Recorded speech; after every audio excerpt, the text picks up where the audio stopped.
Let me feel your love again. 'Cause I've been running round in circles, screaming out your name. Take me to a different place. Just the two of us and we can stay up all night. Hey friends, welcome to this week's What's for Dinner. During this week, I have my in-laws in the house, and so I've been cooking for four, and I thought on sharing the recipes that I've been whipping up in the kitchen. So on this day, I was cooking Venezuelan style rice and beans, and what I'm doing here is working in my sofrito, which is the base for cooking my beans. This is some diced onions, diced peppers, and I'm going to also add a clove of garlic. I'm dicing up everything very small, and I'm basically going to saute it before adding my beans. So in a pan that I had at medium heat with some olive oil, I'm going to start by sauteing my onions, and then I'm going to crush a clove of garlic.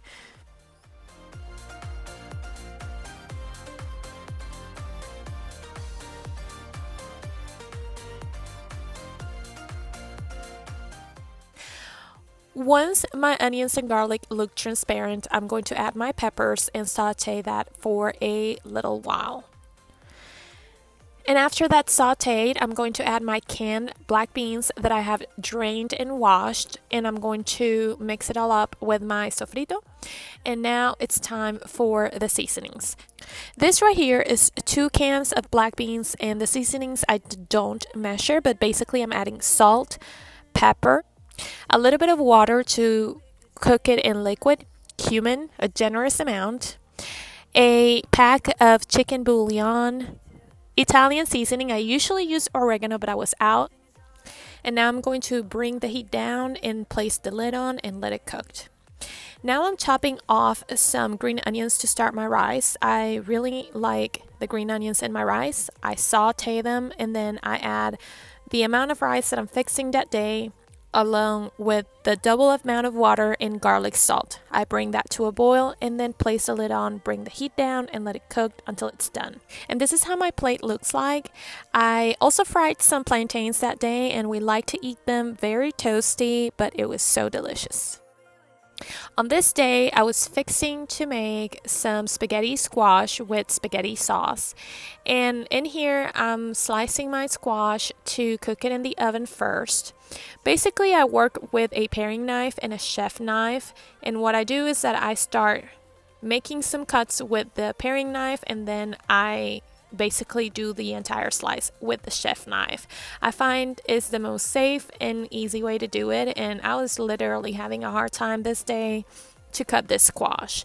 But once I managed to slice it in half, I basically scoop out the seeds, and then I place it in a baking dish with aluminum foil for some easy cleanup. Into them, I'm going to add olive oil, salt and pepper, very basic, and then I'm going to turn them upside down and cook them at 420 degrees for 40 minutes.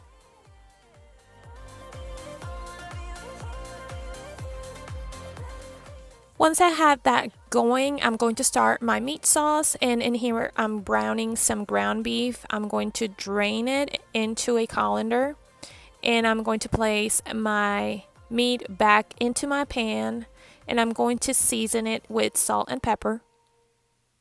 And then I'm going to add my Rayos basil marinara sauce, which I think it's very delicious, and it makes my job so easy when cooking spaghetti sauce. So I'm going to go ahead and stir that up, and I'm going to add just a little bit of water so that it has a chance to cook and all the flavors to set and taste delicious. But somewhere go and hide. So now I am dicing some onions to mix it into a squash cake mix. So basically I have in my bowl some thinly diced squash. I'm going to add the onions, 1 egg. I'm going to beat the egg in my bowl before incorporating it to the rest of the mix. I'm going to add salt and pepper and a tablespoon of avocado oil or whatever oil you want to use. And then I also added like half a cup of gluten-free flour. You can use regular flour if you want. I'm going to mix that up, and then I fried it into 2 inches of oil, vegetable oil, and I serve it with spicy mayo, which is basically mayo mixed with sriracha. It was super delicious. I highly recommend you to try this recipe, and the texture for the squash and the cakes was amazing. My mother-in-law was fixing homemade vanilla ice cream for dessert, along with some peach cobbler, which is my absolute favorite. And this is how my plate looked like. I have some regular spaghetti because my husband does not like spaghetti squash, so I wanted to have a little bit of both, and it was definitely very delicious. So on this day, I took advantage of my lunch break to prep some chicken and marinate it for dinner time. And in here, I had cleaned up some chicken breast. I pound them and I put them in a Ziploc bag, and I'm going to start my marinade. This recipe I took from Kim from the Watts, and it really caught my attention because I love all the ingredients she used, and I gotta say this marinade was extremely delicious. I'm not measuring anything because she didn't measure anything, so I just play it by ear. To my chicken, I basically added some honey. I would say it was like a quarter cup of honey.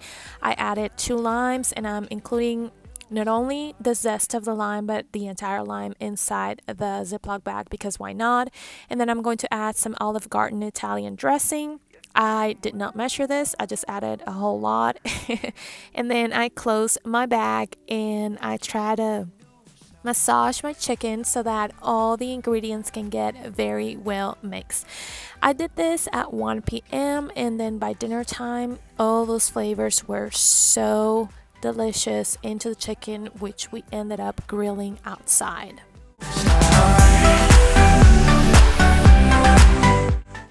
And taking this step at lunchtime was super helpful because by dinner time we just have to grab the Ziploc bag with the chicken in it and toss it into the grill and let it cook. And so I have more time to finish all the side dishes that I wanted to serve this day. So in here I'm just whipping up some salad with some romaine lettuce, some finely diced cucumbers, and I don't know what happened with the rest of my footage of me fixing the salad, but I ended up putting some grapes and tomatoes, and then I left the dressing on a side for everybody to put whatever they wanted on top of it.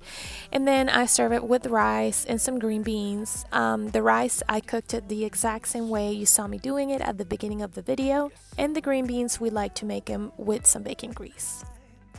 On this day, we were celebrating an achievement my husband got at work, so we were going to grill some steaks to celebrate, and with that, we were going to serve some roasted potatoes and salad. So I started by the potatoes. I chopped them and placed them in a cookie sheet lined with thin foil, and to that, I'm going to add some olive oil, salt, pepper, and Italian seasoning, and I also added some garlic powder, which you're gonna see I ended up having a little accident with my container because it all opened on me, but it was all good. I ended up transferring the potatoes to a different thin foil because I was not into tossing all those potatoes. And then I prayed for the best and ended up working out, and I placed them in the oven at 350 degrees for 30 minutes. Then I proceeded to season my steak. This is something that usually my husband does, but we were celebrating him on this day, so I did it. And I only use olive oil, Montreal steak seasoning, and some pepper. You see the salt in there, but I decided not to add it because the Montreal steak seasoning has a lot of salt in it. And so I did it in one side, turned them around, and I repeated the process. And just like that, they went to the grill. And then to keep it simple, I just got this mixed salad from Sam's, which is, I don't know, it has kale, Brussels sprouts, cabbage, and it comes with some cranberries and pepitas, and then this sweet dressing, which I added completely. And then I mix it all up, and it ended up being super delicious. And this is definitely something I'm buying again.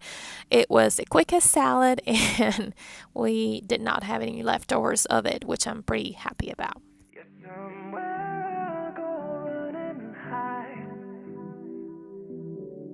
looking for a new start.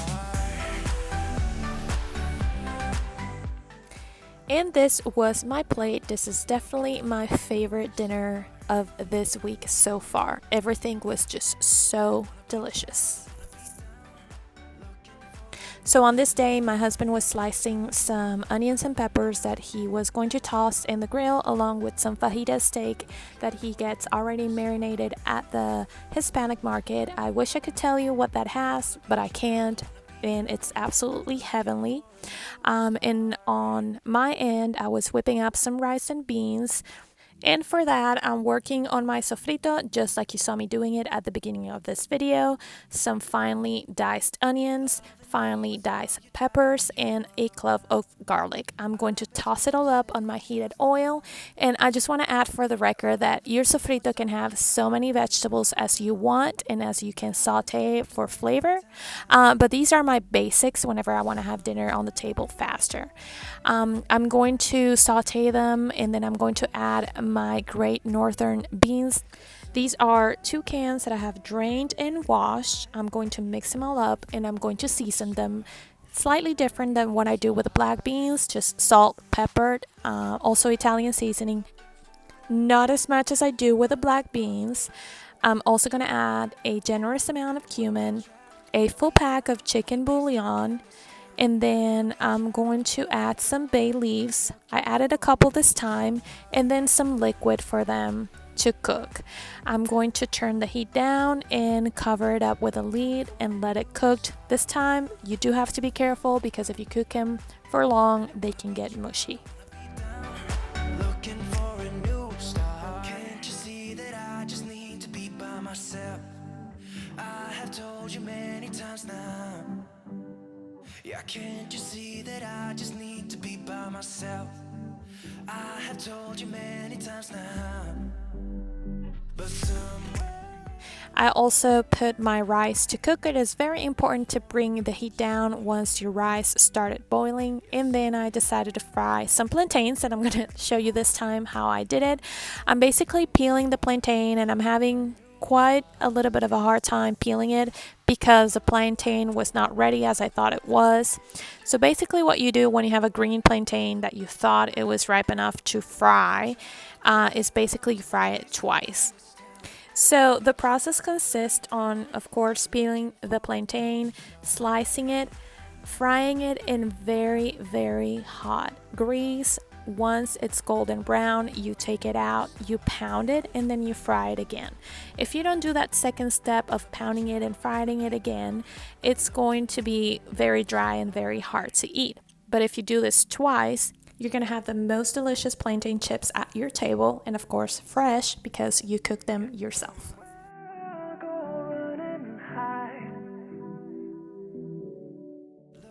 So here are the onions and peppers and fajita steak from the grill, and this was the final result. I really hope you have enjoyed this What's for Dinner video and that you have gotten more inspiration to cook more meals for yourself, especially Hispanic meals, because this was kind of Hispanic themed. Thank you so much for watching, and subscribe for more videos like this. I'll see you on the next one. Bye.